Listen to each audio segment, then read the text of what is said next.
लाजो के घर से आ रही खुशबू बता रही है कि कुछ जायकेदार खाना बन रहा है यहाँ, लेकिन बात जायके से कहीं आगे निकल गई है। वजह है फोर्टिफाइड खाना बनाने का ये तेल, जो स्वाद के साथ लगा रहा है पोषण का भी तड़का। खाद्य तेल के फोर्टिफिकेशन के काम में सावधानी बरतनी बेहद जरूरी है। इसलिए आइए इससे जुड़े सभी पहलू, जैसे कि फोर्टिफिकेशन किससे, कैसे और कब करना है के बारे में अच्छी तरह से जान लें। तेल बनाने की प्रक्रिया में सबसे पहले सीड्स की सैंपलिंग और सफाई के बाद इन्हें सही तरीके से रखा जाता है।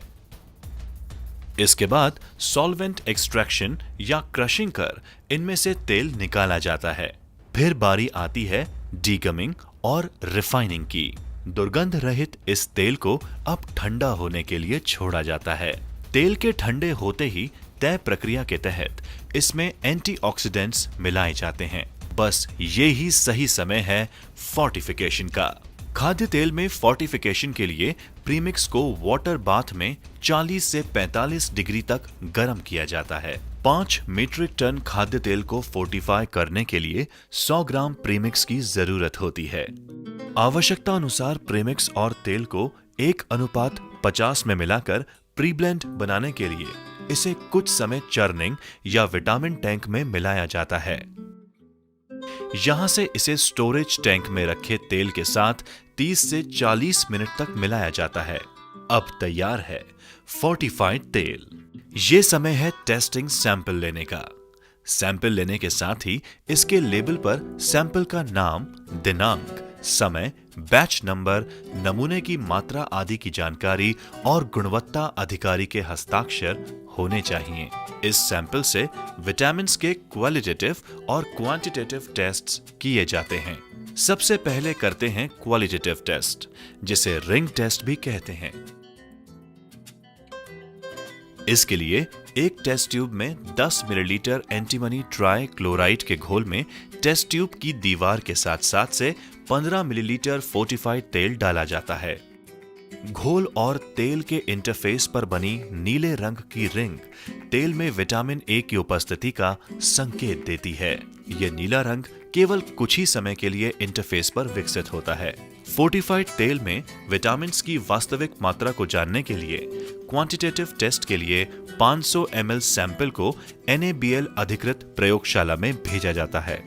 इन सैंपल्स के बारे में कुछ जरूरी बातें। फोर्टिफाइड तेल में मौजूद विटामिन प्रकाश की उपस्थिति में ऑक्सीडाइज हो जाता है, इसलिए इसके सैंपल को ठंडे, सुरक्षित, साफ और दूसरे रासायनिक पदार्थों से दूर अंधेरी जगह पर रखना चाहिए। सैंपल को उनके संग्रह की तारीख के अनुसार एक अनुक्रम में रखना चाहिए, ताकि जरूरत पड़ने पर इन्हें भविष्य में आसानी से पहचाना जा सके। टेस्ट्स के संतोषप्रद नतीजे मिलने पर अब समय है पौष्टिक गुणों से भरपूर फोर्टिफाइड तेल की पैकेजिंग का। अंत में फोर्टिफिकेशन से जुड़ी कुछ और बातें भी जान लें। प्रीमिक्स प्राप्ति के दौरान सर्टिफिकेट ऑफ एनालिसिस यानी COA की जांच होनी चाहिए। प्रीमिक्स की बोतल पर अंकित batch number, date of manufacturing और एक्सपायरी डेट को जांच लें। प्रीमिक्स में मिलाए गए विटामिन बहुत संवेदनशील होते हैं। इसे सूर्य की रोशनी से दूर सूखे स्थान पर 20 से 25 डिग्री के तापमान पर दूसरे रासायनिक पदार्थों से दूर रखें। प्रीमिक्स का उपयोग पहले आए पहले जाए यानी फर्स्ट इन फर्स्ट आउट के आधार पर होना चाहिए। प्रीमिक्स की प्राप्ति और वितरण की जानकारी दैनिक रूप से स्टॉक रजिस्टर में लिखित हो। स्टोर में कम से कम 3 माह का प्रीमिक्स उपलब्ध रहे, ताकि फोर्टिफिकेशन में कोई बाधा न आए। प्रीमिक्स की खपत और फोर्टिफाइड तेल का उत्पादन रिकॉर्ड नियमित रूप से प्रतिदिन सही तरह से रखना चाहिए। FSSAI ने फोर्टिफिकेशन के लिए सतत प्रयास किए हैं, जिनका नतीजा है कि भारत सरकार ने इसे अगस्त 2018 में अपने राजपत्र में शामिल करते हुए फोर्टिफिकेशन के मानक निर्धारित किए हैं।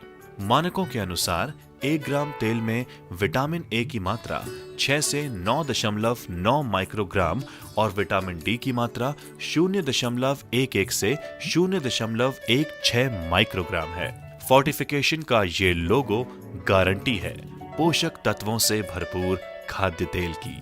खाद्य तेलों के फोर्टिफिकेशन से जुड़ी सभी जानकारियां www.ffrc.fssai.gov.in पर उपलब्ध हैं। इन सभी बुनियादी बातों को ध्यान में रखकर हम खाद्य तेलों में फोर्टिफिकेशन के काम को बखूबी अंजाम दे सकते हैं और कर सकते हैं साकार सपना, एक खुशहाल देश का।